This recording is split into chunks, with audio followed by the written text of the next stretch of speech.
Ces derniers temps, je me suis mis comme objectif de vie de sauver la planète. Comment c'est facile! Depuis la dernière fois, j'ai même trouvé une deuxième solution. Et cette fois-ci, cette solution, c'est le crayon gris. Crayon gris ou crayon à papier, crayon de papier, crayon de bois, vous appelez ça comme vous voulez. On n'est pas en 2012, on va pas faire de blagues sur la particularité linguistique régionale. Chocolatine. Hein? Mais alors, pourquoi le crayon gris? Eh ben, de deux choses l'une. Tout d'abord, le stylo. Bon bah, c'est super, c'est utile, on peut en faire une sarbacane. Mais, plastique, plastique, plastique, plastique. Plastique, plastique, plastique, plastique, plastique, plastique, plastique, plastique, plastique, plastique, plastique, plastique, plastique, plastique, plastique, plastique, plastique, plastique. Encre, donc acide gras, solvant, dégueu. Alors que le crayon, c'est super, c'est utile, on peut en faire une sarbacane. En tout cas, c'est un bon projectile. Et en plus, c'est du bois. Du bois et du carbone. Et j'en viens à mon deuxième point, le carbone. Carbone par-ci, carbone par-là, il n'y a plus que ça, hein. À l'origine du changement climatique, il y a les gaz à effet de serre. Bah ouais, le climat se réchauffe parce que les hommes émettent beaucoup de gaz à effet de serre. C'est ce qu'on appelle l'empreinte carbone. Mais 10 tonnes par personne, c'est trop.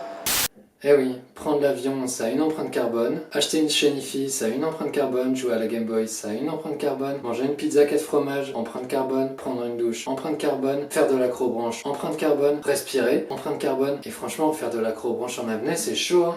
Oh là là. Mais le crayon, ça a du carbone au début. Mais après, on écrit, on taille, on écrit, on taille. On écrit, on taille, on écrit, on taille, on écrit, on taille, on écrit, on taille. Et à la fin, il n'y a plus de carbone. Bam! Disparu. Réalité ou illusion? Donc, écrire au crayon, empreinte carbone négative. Mais je sais pas. Donc, ma proposition, on arrête les stylos, on achète plein de crayons, et après, on écrit à fond de balle. On écrit, on écrit, on écrit, on écrit, et comme ça, on fait disparaître le carbone, et on peut refaire de l'acrobranche. Et puis qui sait, à force d'écrire, peut-être qu'on peut aboutir à des chefs-d'œuvre. Hein. Y a pas que Bruno Le Maire qui a droit à son succès littéraire. Eh oui, il n'y a pas que le sexe dans la vie, il y a ce rapport aussi. Oui, mais le stylo c'est pas pareil, parce que le crayon, ça se gomme. Sauf si on arrête aussi la production de gomme. Oui, mais s'il y a plus de gomme, on pourra plus gommer si on fait des fautes. Eh ben tu fais pas de fautes. Ou alors tu mets du blanco. Ah, on va faire mieux que ça même. On fait une machine qui prend le CO2 dans l'air, qui le refroidit. Comme ça on a du carbone solide. On en fait un crayon. Après notre machine elle écrit. N'importe quoi. Du Michel Onfray. Comme ça, elle fait disparaître le carbone.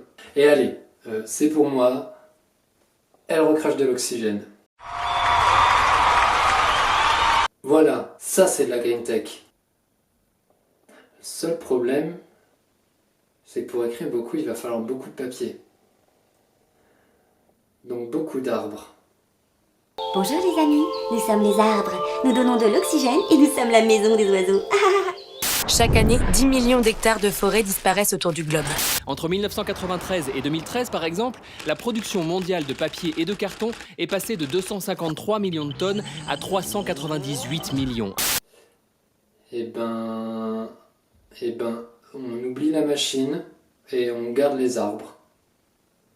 Bah, c'est super, c'est utile, et même si on peut pas en faire une sarbacane, ça reste un bon projectile. Voilà, c'est ma solution. Bonne journée.